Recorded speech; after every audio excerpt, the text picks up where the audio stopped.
Hi, everybody. Welcome back. You know what pleases me?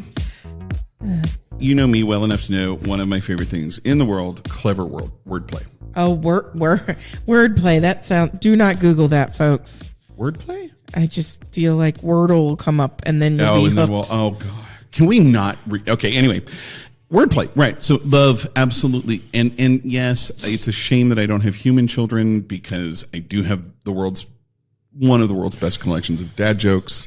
Like, I'm there. I wear the cargo shorts with the New Balance tennis shoes on the weekends. Like, I'm Skechers. A total dad. Right. Get it.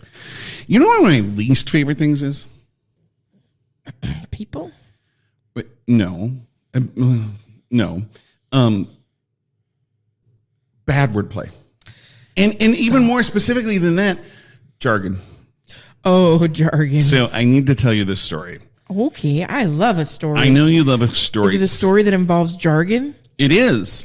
Ooh. It is. So you know also that I have a deep love for strategic planning, and I teach strategic planning at the graduate level. Strategery. You don't say. I love a good plan. Love a good strategic planning session. So I was in a strategic planning session not too long ago, working with a number of organizations coming together, working on a key project. And, of course, the topic of funding came up. And one of the key leads on this project, of course, gets up and says, do you see this coming? I can see something coming, but it's kind of like a train, and I'm concerned. Yeah, the first words out of their mouth are, we need to operationalize ideating on targeting the low-hanging fruit. Oh, dear. In other words. Like kumquats? Well, I mean, so I have 1,000 thoughts that go through my head all at once, right? I got to thinking about what this person was saying and a very, a very I won't say well known, but a very well respected, intelligent, right, strategist, low hanging fruit. And what they're saying is, I can't stand that term. Prospecting donors, finding donors. In other words, finding people who are already teed up because they love our mission and they love the work that we do. Just hanging low. Right. They're not just seems creepy. Well, we use an awful lot of jargon around human beings who are generous. Yes. And that's unfortunate. I think that if donors walked around our shops and heard us talk about them the way we do. Oh. I mean, it's funny, the low-hanging fruit jargon, but oh, well, he only gives or I'm not inviting them. Last year, they were stingy. They gave $500, having no concept what that sacrifice was for our organizations. Now, right. Now, anybody that's known me for half a minute, excuse me, I beg your pardon, knows that I have a thing about the donor pyramid. Oh, there's no such thing. There is no such thing, and it was never true to begin with. I've never seen one. I kind of feel like it's like Area 51. But we talk about, major gifts. Do people walk around going, I'm a major donor? I know it's something that I put on my LinkedIn profile. Oh, major donor? And also my dating apps. Maybe if I put I'm low-hanging fruit, I think the men would come running. There you go. Maybe so. I shall try. Maybe so, right? Or do people walk around going, I'm a low-end donor, right? And then my favorites, lie bunt and side bunt. Oh, don't you be talking about my bunt. Now, I get it. These words mean something. Your hands off my bunt, sir. Now, these words mean something, in the industry, in what we do. And in certain organizations, you can say lie bunt and everybody knows what you're talking about. Soft ask. Excuse me. I'm just going to go over here and do a hard ask. I've always said you were hard ass. Some of you get your heads out of the gutter. Ask. Soft ask. It's like annual giving. Soft ask. Be very careful when you Google annual giving. Spell that right. The annual fund is neither annual nor a fund. Discuss.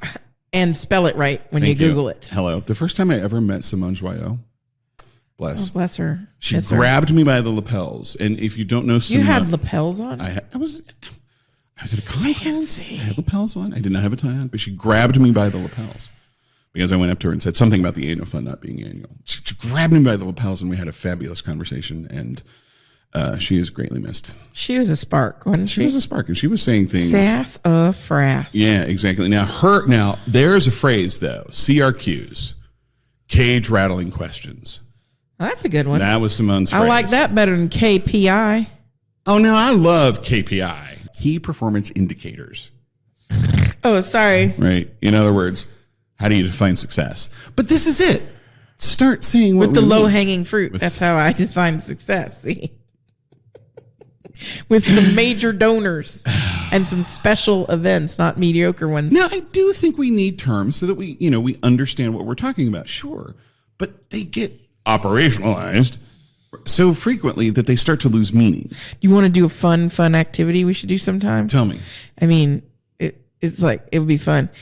Go to a conference and ask a room full of 100 people, what's a major gift? Oh, I mean, I share the statistic. It's a drinking game. I don't know what it is in higher ed or healthcare. A lot. But writ large, there's a writ large. I'm fancy. Whoa. You must be married to an English instructor. I am. Professor, thank you. What was I saying? Writ large. Writ large, the average major gift for nonprofits. I know what that is. And whenever I share that statistic, it is shocking to people on what, out of the 2 million nonprofits in the United States, what the average major gift is. We could play like Family Feud on that, because I don't even know. I know there are a number of different reports that list it as, but why don't we go have a snack first? Oh, snack. Can I have a Klondike bar? What would you do for a break right now?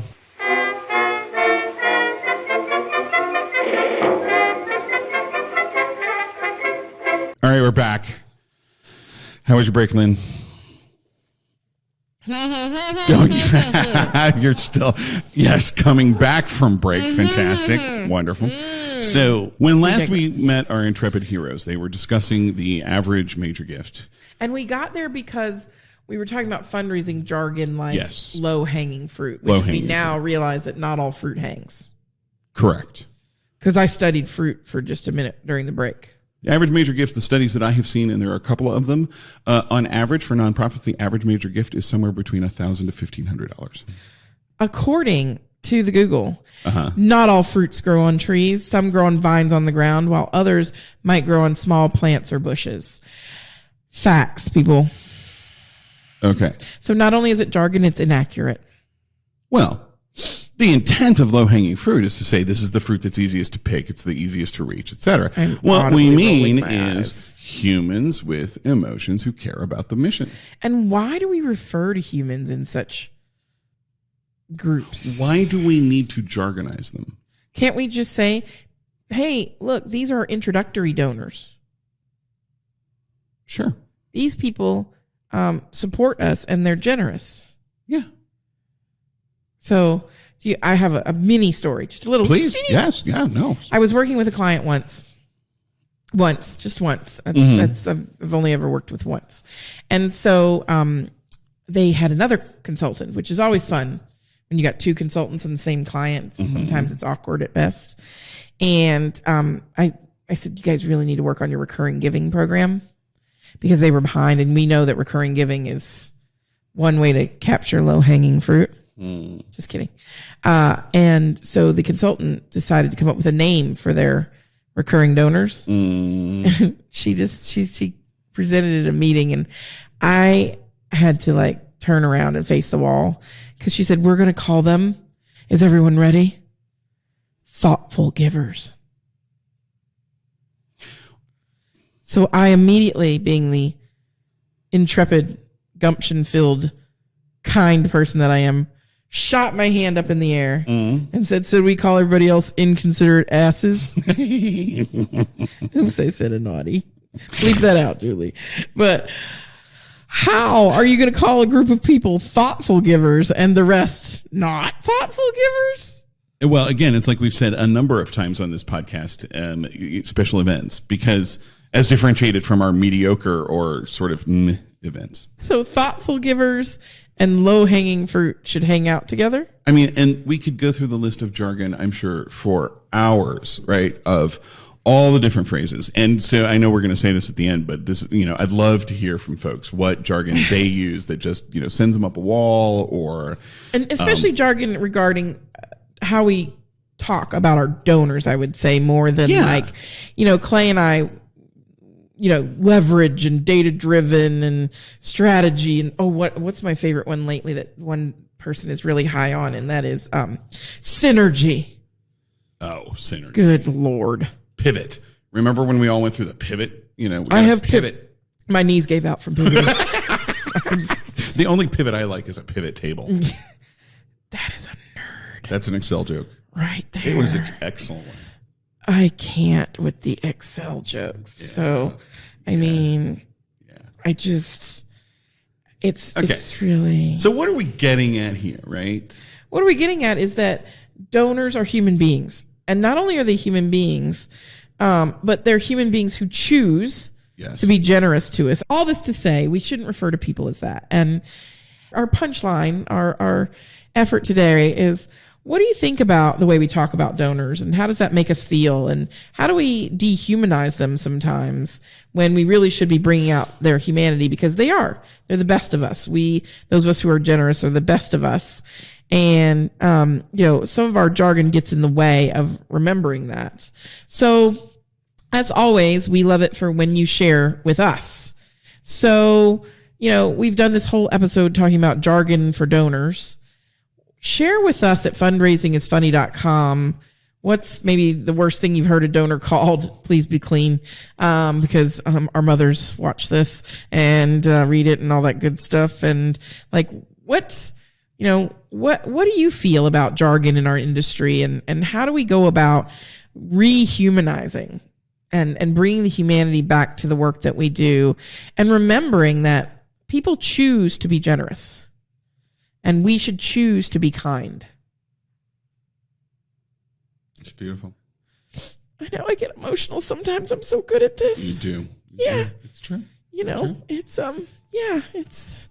actually, it's good work, and I'm privileged and we're grateful to be doing part of it. And now I'm going to go figure out what fruit doesn't grow on trees and what does. Pineapples. Of course, pineapple's a bush. Pineapples don't grow on trees. No, I don't think cranberries grow on trees. Cranberries grow in a bog. You said the word bog, which reminds me of the word pog, which is pineapple, orange, guava juice. And pineapples don't grow on trees. Hello, Hawaii. I know I have friends there. I want to come visit soon. Yes. All right, Clay. Yes. Another episode, another day? Another episode, another day. Thanks, everybody, and have a great one.